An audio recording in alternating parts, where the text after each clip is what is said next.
Nah, di sini juga di antara dalilnya para ulama-ulama kita yang membahas tentang suatu peristiwa yang biasanya bentar lagi viral nih di akhir Ramadan. Ya kan? Di akhir Ramadan ada beberapa ulama kita, mereka melakukan wiritan tahunan. Apa ya? Salat qadha namanya. Salat qadha di akhir Jumat.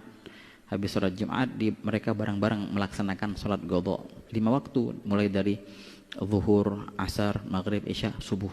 Semua dilakukan itu selepas salat Jumat di akhir Jumat terakhir di bulan Ramadan. Itu banyak yang menyatakan ini enggak ada dalilnya, ini muskilah. Nah, begini, simple sih sebenarnya, simple dan sangat-sangat simple. Sebenarnya ini masuk dalam kategori khilaf lafzi yang Al-Faghri pandang di sini. Itu hanya sekedar khilaf dalam pandangan. Yang kalau yang kita lihat di medsos itu kan ada angka 6. Yang ini lihat dari sini, yang ini lihat dari sono.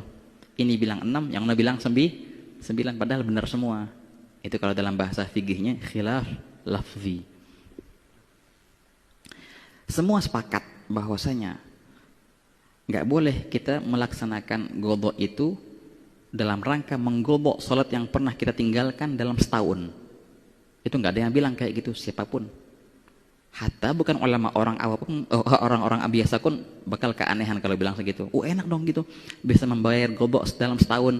Jadi berapa kali aneh nggak salat isya, 5-6 kali, semua akan tertutup dengan 1 kali salat isya setelah Jumat. Nggak ada yang bilang kayak gitu. Nggak ada yang menyatakan ini salat bisa menutupi qadha setahun. Nggak ada, ikhwan. Wah, semua mereka pun yang melakukan salat qadha itu bukan karena perihal ini, bukan. Jadi itu poin pertama. Tidak ada satupun dari mereka yang menyatakan bahwasanya salat qadha itu untuk menutup qadha yang terjadi dalam 1 tahun itu. Cukup dengan salat qadha itu tertutup semua qadha setahun. Enggak ada yang bilang kayak gitu, atau bahlul orang bilang kayak gitu. Satu poin pertama, enggak ada yang bilang kayak gitu. Poin kedua,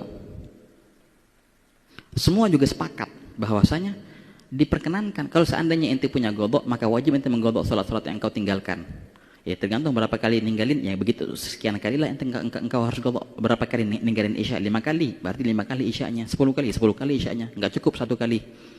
Nah, dan semua sepakat ikhwani, kalau seandainya orang enggak punya qadha sama sekali, ya, kalau orang enggak punya qadha sama sekali, maka diperbolehkan, bahkan disunnahkan dia mengqadha salat yang pernah ia tinggalkan sebelum masa balighnya.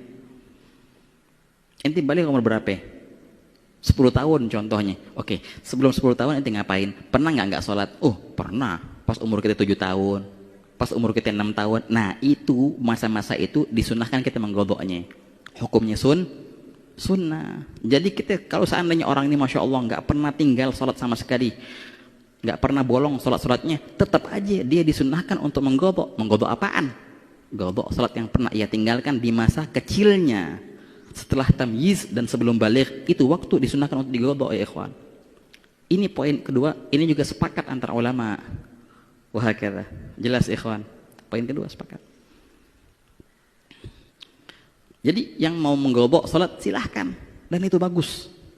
Enggak ada pertentangan sama sekali. Dari segi fikih enggak bertentangan, dari segi hadis pun enggak bertentangan, karena kita mempercayai ini salat bukan untuk mengqadha setahun, enggak.